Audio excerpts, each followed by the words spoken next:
वक्रतुंड महाकाय सूर्यकोटि समप्रभ निर्विघ्नं कुरु मे देव सर्वकार्येषु सर्वदा। गणनाथ सरस्वती रवि शुक्र बृहस्पति पंचेतानि स्मरेन् नित्यं वेदवाणी प्रवर्तते। गुरुर्ब्रह्मा गुरुर्विष्णुः गुरुर्देवो महेश्वरः गुरु साक्षात् परब्रह्म तस्मै श्री गुरवे नमः। नमस्कार। आता या फाल्गुन महिन्यामध्ये इथे डोंबिवलीमध्ये एक हा महारुद्र होतोय आणि याचं काहीतरी कारणही आहे या महारुद्राचं। गतवर्षी याच ठिकाणी आपण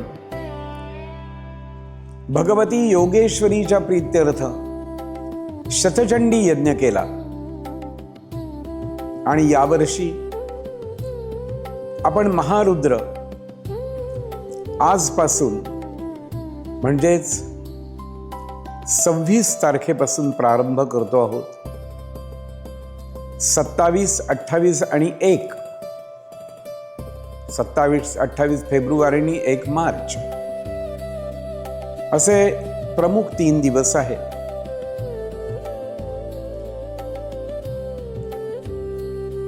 यज्ञाचं उद्दिष्ट, हा यज्ञ का करायचा,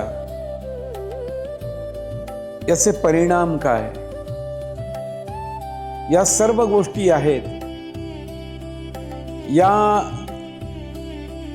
संकल्पामध्ये आपण सांगितलेल्याच आहे। खास करून आमचा चिंतामणी शिधोरे यांनी याच्यामध्ये पुढाकार घेतला, सुरुवात, आणि अनेक जण त्याच्या या कार्यक्रमाला जोडले गेले आणि प्रत्येक जण हा कार्यक्रम आपला स्वतःचा आहे इतक्या तळमळीने ते करू लागले। आम्ही चित्पावन मंडळी जी आहोत, आमची कुलस्वामिनी योगेश्वरी आहे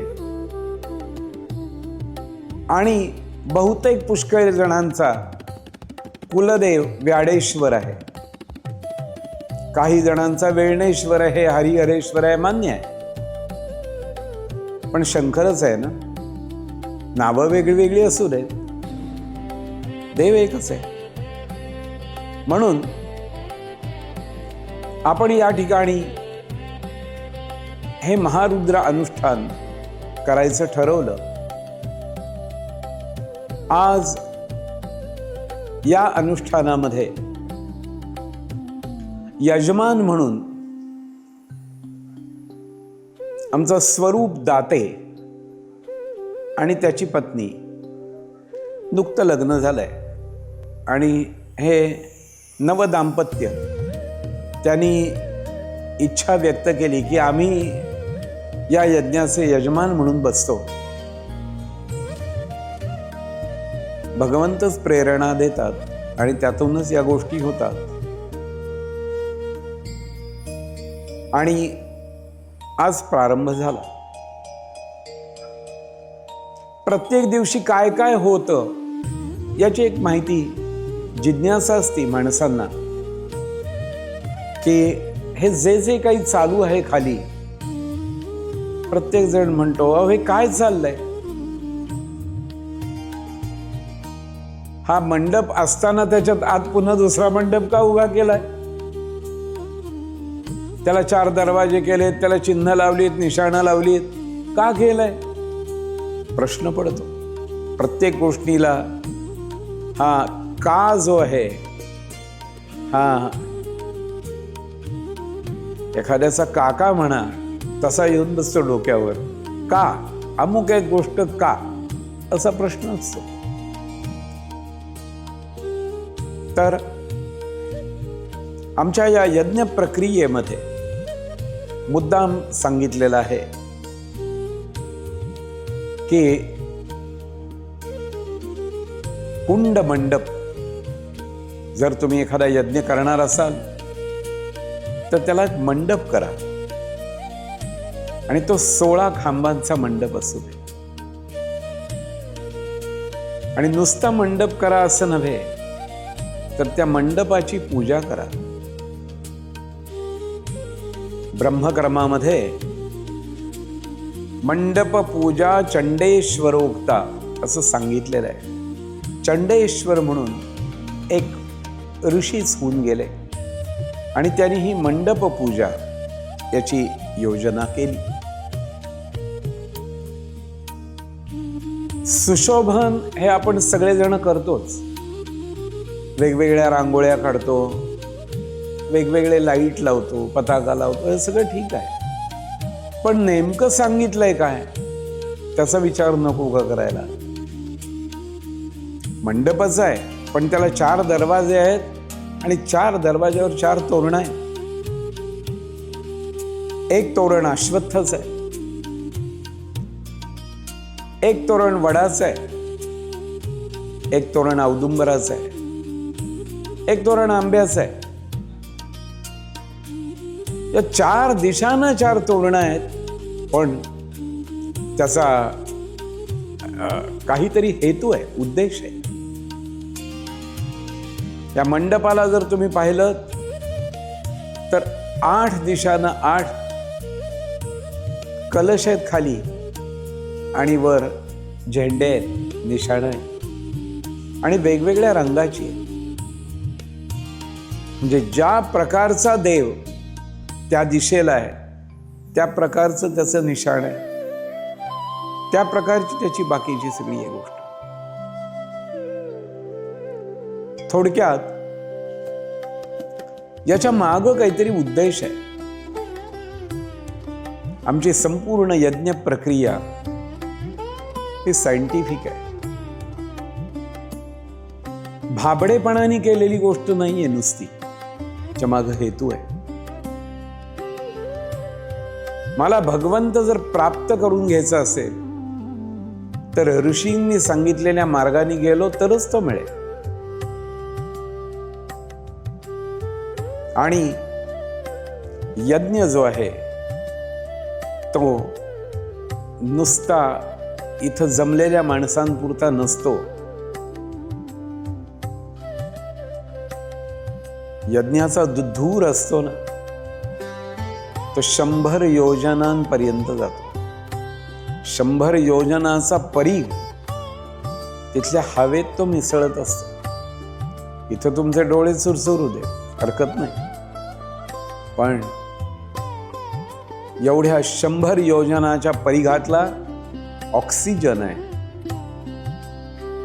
त्याच्या शुद्धीकरणाला तो निश्चित उपयोगी होतो.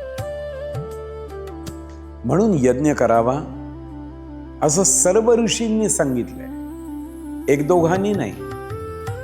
4ही वेदांचा उद्दिष्ट काय आहे तर यज्ञ आहे, दुसरं काही नाहीये. साधा विचार करा, तुम्ही तुमच्या घरी जर सत्यनारायण केलात, किती लोकांना बोलवा? 100, 200, 500, संपलं. पण एवढ्या लोकांना तुम्ही प्रसाद द्याल शिर्याचा, पण यज्ञाचा प्रसाद हा फक्त माणसांना जात नाही. यज्ञाचा प्रसाद वृक्ष, वेली, कृमी, कीटक, पशु, पक्षी सगळ्यांपर्यंत जाऊन पोचतो आणि तो श्वास रूपाने पोचतो, प्रत्येकाच्या श्वासात जातो.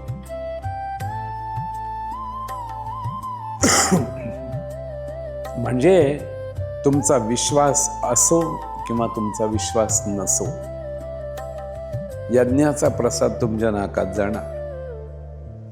तुम्ही कोणत्याही जातीचे असा, कोणत्याही धर्माचे असा, तुम्ही मुसलमान असा, ख्रिश्चन असा, नाहीतर बुद्ध असा, नाहीतर कोणीही असा, तुम्ही त्यासाठी हिंदूच असायला पाहिजे अशातला भाग नाहीये. आम्ही चांगल्या गोष्टीचा प्रसार आणि प्रसाद प्रत्येकापर्यंत पोचवत असतो. म्हणून आमचा धर्म संकुचित नाहीये. आमचा धर्म हा व्यापक आहे आणि आमच्या धर्माचं वाक्यच आहे, सर्वत्र सुखिनः सन्ति. सर्वे सन्तु निरामयाः सर्वे भद्राणि पश्यन्तु मा कश्चित् दुःखभाग् भवेत्. आम्ही कोणालाच शत्रू मानत नाहीये. आम्ही असं म्हणत नाही हा काफिर आहे, नाही.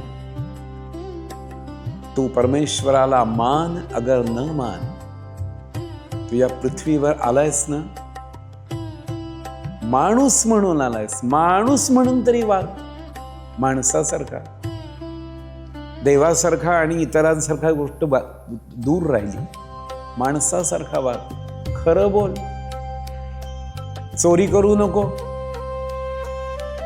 साऱ्या गोष्टी आहेत. आम्ही खोटं बोलू नको सांगत नाही, आम्ही खरं बोल सांगतो. सत्यम वद. आम्हाला पॉझिटिव्ह बोलायची सवय. म्हणून अशा शुद्ध हेतूनी या यज्ञाचा प्रारंभ झालेला आहे. मग यज्ञाचा प्रारंभ होण्यापूर्वी काय काय करायला लागतं? अरे मी शुद्ध नको का? मी दृष्टीनी, कानानी, त्वचेनी, बोलण्यानी अनेक वेळा अपवित्र झालेला असतो. तुकाराम महाराज म्हणतात, अपवित्र वाणी नको माझ्या मुखा, त्याहुनी मुका बराच मी. निंदेचे श्रवण नको माझ्या कानी, बधीर करून ठेवी देवा. म्हणजे संत मंडळी जे सांगतात तेच आम्ही आचरणात आणायचा प्रयत्न करतो. म्हणून हे यजमान दाम्पत्य पहिला संकल्प काय करतायत? मम कृत कायिक वाचिक मानसिक सांसारिक दृष्टीनी, मनानी, शरीरानी, अवयवानी केलेलं जे जे काही पाप असेल, देवा ते सगळं पाप जळून जाऊ दे आणि मला शुद्ध कर. म्हणून बघा, अरे शुद्ध व्हायचं असेल ना तर काय घ्यायला लागतं? गोमूत्र घ्यायला लागतं. शुद्ध व्हायचं असलं तर पंचगव्य घ्यावं लागतं. गोमूत्र आहे, गोमय आहे आणि दूध, दही आणि तूप आहे. या गोष्टी मिक्स करून, मिसळून, अभिमंत्रित करून त्याचा होम आहे, पंचगव्याचा होम आहे. आणि त्याला ब्रह्मकूर्च विधी म्हणतात. आज सकाळी झालाय बघा तो. आणि मग उरलेलं पंचगव्य ते दोघांनी प्यायचंय बरं. मग तुम्ही शुद्ध होणार आहे.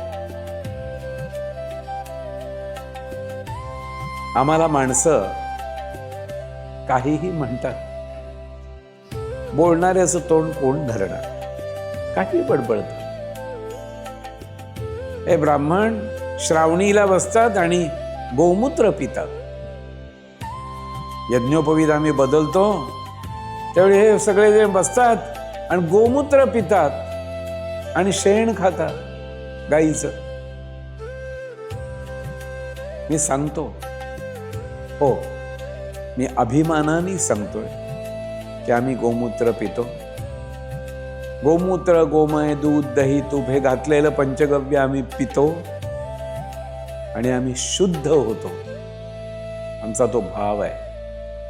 आणि आम्हाला ऋषींनी सांगितलंय म्हणून आम्ही घेतो. तुम्ही जे खाता त्याने तुम्ही अपवित्र होता, पण आम्ही जे घेतोय त्याने आम्ही शुद्ध होतो, आम्ही पवित्र होतो आणि परमात्मा आम्हाला जवळ घेतो. उगीच नाही म्हणलं एकनाथ महाराजांनी, देह शुद्ध करुनी भजनी भजावे आणि कांचे नाठवावे दोष गुण. कोणाचे गुण आहेत, कोणाचे दोष आहेत हे आठवत बसू नये. आपला देह शुद्ध करावा, पवित्र करावा आणि परमात्म्याच्या जवळ जाण्यासाठी प्रयत्न करावा, हे सांगितलं. म्हणून आज सुरुवातीला काय केलं? पंचगव्याचा होम केला. त्याच वेळी दुसरा एक होम केला, त्याचं नाव आहे कुष्मांड होम. कुष्मांड म्हणजे इथं कोहळा नाही, नाही तर तुम्ही म्हणाल कोहळ्याचा होम आहे का? नाही.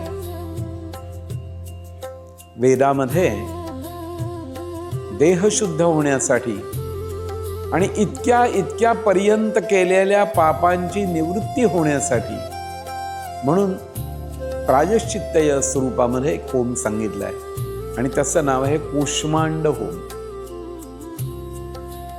हे त्याचा संकल्पच आहे. यदर वाची नमेनो भ्रूणहत्याजाः तस्मान् मोक्तु कामश्च कुष्मांड होमं करिष्ये.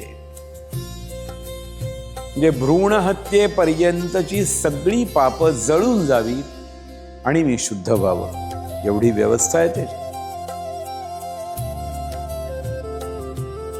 अहो काय सांगू, वेदांनी शास्त्रांनी सांगितलंय कधी शिळ खाऊ नका.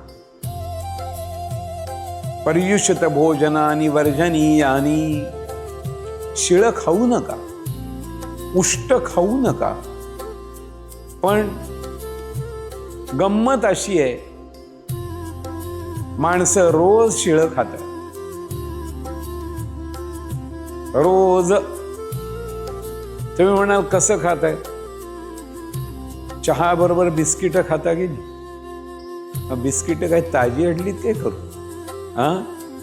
त्याच्यावर एक्सपायरी डेट लिहिलेली असती, 3-3 महिन्याची जुनी असतात. खातात की नाही? ती कणिक भिजवूनच केलेली असतात ना, मैदा भिजवूनच केले, खरकटच आहे ना ते. खाता की नाही? पर्युषित भोजनानि वर्जनीयानि. शिळं खाऊ नका. शास्त्र का सांगतं? तुम्ही शिळं खाल्लं तर तुम्हाला विस्मरण होईल. तुम्ही केलेला अभ्यास तुमच्याजवळ राहणार नाही. कितीही वाचा, सगळं निघून जाईल. शिळं खाऊ नका. काय सांगू तुम्हाला, पुण्यामध्ये हॉटेलं अशी आहेत आणि तिथं फोडणीची पोळी खाण्याकरता लोक लाईन लावतात. आता ह्याच्यापेक्षा दुर्दैव काय असावं? आणि वस्तुस्थिती आत्ताची, उष्ट खाऊ नका. मला सांगताना वाईट वाटतंय, दुःख होतंय. पुण्यामध्ये सदाशिव पेठेत मी बघितलंय की दुकानं निघालेली आणि एका डिश मध्ये काहीतरी तोंडी लावायला भाजी किंवा काहीतरी घेतात आणि बाकी सगळी मुलं आणि मुली त्याच्यात बुडवून खातात. याच्यासारखं दुर्दैव काय मला सांगा? म्हणजे आम्ही सुशिक्षित आहोत की अशिक्षित आहोत, काय समजायचं? म्हणून मला इथं एवढंच सांगावं वाटतं की आमचं धर्मशास्त्र, आमच्या ज्या ज्या काही गोष्टी आहेत त्या 1 नंबरच्या आहेत. 52 कशी सोनं आहे जे सांगतात ना, ते 1च नंबर असतं. आणि ती गोष्ट आज आपण कुष्मांड होम करून देह शुद्ध केला, मन शुद्ध केलं, काय डोळे शुद्ध केले, कान शुद्ध केले, इतकंच नव्हे पोट सुद्धा साफ केलं. एवढी गोष्ट त्याच्यामध्ये आहे. म्हणून कुष्मांड होम, पंचगव्य होम प्रायश्चित्त म्हणून केलं आणि ते स्वतः कबूल करायचं असतं. एखादी गोष्ट स्वतः कबूल करण्यात सगळ्यांचा फायदा असतो. एखाद्या माणसाने एखाद्याची एखादी वस्तू घेतली पण मागून त्याला पश्चाताप झाला तर त्यांनी जाऊन सांगितलं, अरे मी चूक केली आणि ही गोष्ट मी तुझी घेतली आहे, की तुझी तुला परत घे आणि मला क्षमा कर. तर त्याचा तुरुंग वाचतो. त्या माणसाचे दोष जातात आणि ज्याची घेतली आहे ना, तोही माणूस तुमच्याबद्दल पूर्णपणे चांगल्या पद्धतीने वागतो पुढे. का तर तू खरा वागलास. म्हणून देवापाशी सुद्धा, देवा मी ही चूक केली आहे आणि ही मला मान्य आहे, कबूल करायला काय बिघडते. आणि हीच गोष्ट प्रायश्चित्त या रूपाने आज आपण केली. त्यानंतर संकल्प केला. हे 3 दिवस चालणाऱ्या अनुष्ठानाचा संकल्प, 4 दिवस चालणाऱ्या अनुष्ठानाचा संकल्प केला. असा मी भगवान शंकरांच्या प्रीत्यर्थ रुद्राचं, महारुद्राचं अनुष्ठान आणि मन्यू सूक्ताचं अनुष्ठान करणार आहोत. मन्यू म्हणजे शत्रुवर्ग, मन्यू म्हणजे क्रोध, मन्यू म्हणजे आग आहे. आणि त्या सूक्ताचं काव आम्ही पठण करणार. आमच्या आपापसातले मतभेद जळून जाऊ. आम्ही सगळेजण भावाप्रमाणे, मित्राप्रमाणे राहू दे. आमची जात, आमचा धर्म हा एकमेकामध्ये गुंफलेल्या धाग्यांनी विणलेल्या वस्त्रासारखा होऊ दे. हा आमचा संकल्प आहे. आमच्या संकल्पात असा विषय नाहीये की फक्त ब्राह्मणाचं कल्याण होऊ दे, फक्त क्षत्रियाचं कल्याण होऊ दे, असा विचारच नाही. खूप मोठा विचार घेऊन हा आपण संकल्प करतोय. का तर अरे 4ही वर्ण एकाच देहाचे अवयव.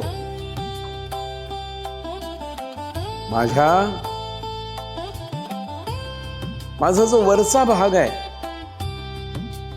मानेच्या वरचा आहे, माझं जे शिरोभूषण आहे हे ब्राह्मण आहे. माझे 2 हात आहेत हे क्षत्रिय आहेत. माझं पोट आहे वैश्य आहे. माझे पाय शूद्र आहेत. 4ही माझ्याच शरीरात वर्ण आहेत ना.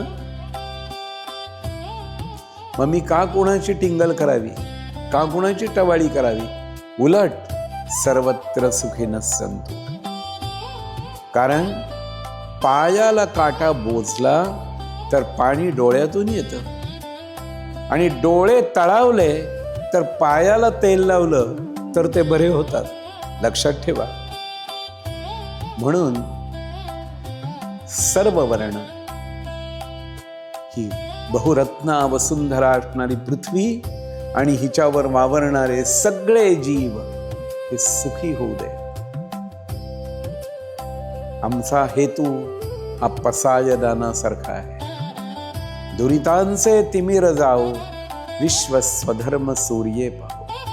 जो जे वांछील तो ते लाहो, प्राणी जात सगळ्यांना सगळं मिळू दे.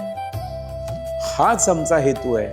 आणि हा हेतू धरून आमचा रुद्राचा अनुष्ठानाचा संकल्प झाला. सज्जन हो, ध्यानात ठेवा नेहमी,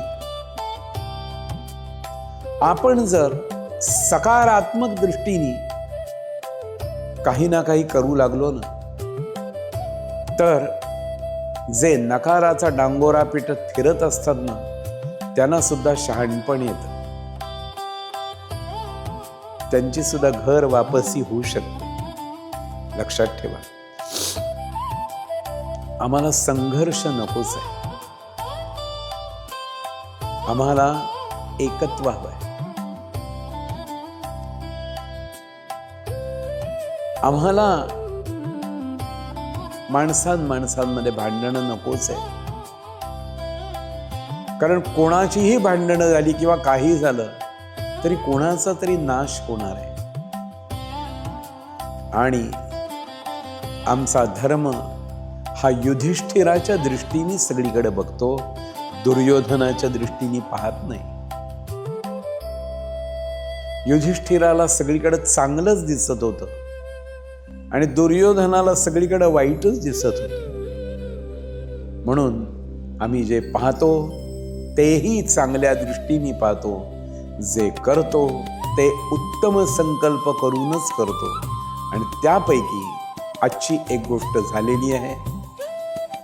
उद्यापासनं खरं जे रुद्र अनुष्ठान आहे हे सुरू होईल. आपण सगळेजण या अनुष्ठानाचा उत्तम प्रकारे लाभ घेऊया आणि कृतकृत्य होऊया, कृतार्थ होऊया, एवढंच सांगतो.